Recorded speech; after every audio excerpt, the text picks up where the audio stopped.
সকলোকে নমস্কাৰ জনাইছোঁ। মই যোৰহাট প্ৰকাশৰ ৰূপান্তৰ, লগতে আছে মোৰ ভাইটি হিমান্তৰ। আচলতে বৃন্দাবন থিয়েটাৰ বহুত নাম কৰা এখন ভ্ৰাম্যমান থিয়েটাৰ। দাদাৰ অভিনয় চাই ৰ'ব নোৱাৰি। দাদাক লগ পালোঁ, তেখেতৰ যাবৰ সময় হ'ল, ব্যস্ত। তথাপিও দাদাক অকণমান আমনি কৰিছোঁ। আচলতে আপোনাৰ অভিনয়ে আমাক মুগ্ধ কৰিলে। অকল মোকেই নহয়, যোৰহাটবাসী নহয়, শিৱসাগৰবাসী নহয়, আচলতে সকলোকে আপোনালোকে য'ত য'ত নাট প্ৰদৰ্শন কৰি আছে সকলোকে আপোনালোকে মুগ্ধ কৰাই আছে। ভাইটি হিমান্তৰ কি কোৱা, তাৰপিছত দাদা ভাষ্য ল'ম।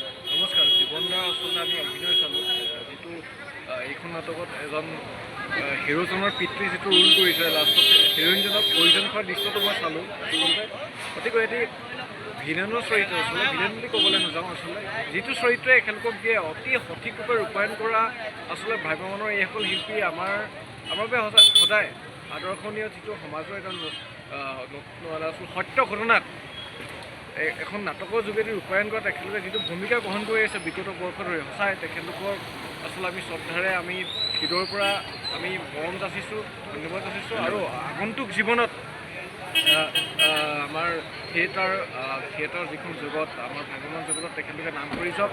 নতুন নতুন চিন্তাধাৰা, নতুন নতুন পাৰদৰ্শিতাৰে তেখেতলোকৰ অভিনয় আমাৰ ৰাজ্য মঞ্চলৈ লৈ যাওক। তাৰ পৰা আমাৰ যিসকল জনজীৱন আছে, সাধাৰণ জনজীৱনে বহুতখিনি শিক্ষা লাভ কৰিব, জ্ঞান লাভ কৰিব। নৱবৰ্ষৰ প্ৰাকখনত আৰু আপুনি অভিনয় জগতত কি কয়, খুব চমুকৈ ক'ব। নৱবৰ্ষৰ প্ৰাকখন নহয়, নৱবৰ্ষ আমাৰ আৰম্ভ হৈ গৈছে। ভোগালী বিহুৰ আৰম্ভ হৈ গ'ল। সকলো অসমবাসী ৰাইজক শ্ৰদ্ধা জনাইছোঁ, সেৱা জনাইছোঁ। আমাক আশীৰ্বাদ কৰি থাকক। আমি বৃন্দাবন থিয়েটাৰ এইবছৰ 3খন বিশেষ নাটক লৈ আপোনালোকৰ মাজলৈ উজনি অসমলৈ আহিছোঁ। আমি অন্য থিয়েটাৰতকৈ এইবছৰ আগতে আহিছোঁ উজনি অসমলৈ, বহুত আশা লৈ। আমি ভাবিছোঁ, মই উজনি অসমৰ ল'ৰা হিচাপে মোৰ আশাটো পূৰ্ণ হ'ব বুলি মই আশা কৰিছোঁ। হয় হয়, সকলোকে ধন্যবাদ জনাইছোঁ। ধন্যবাদ ধন্যবাদ জনাইছোঁ।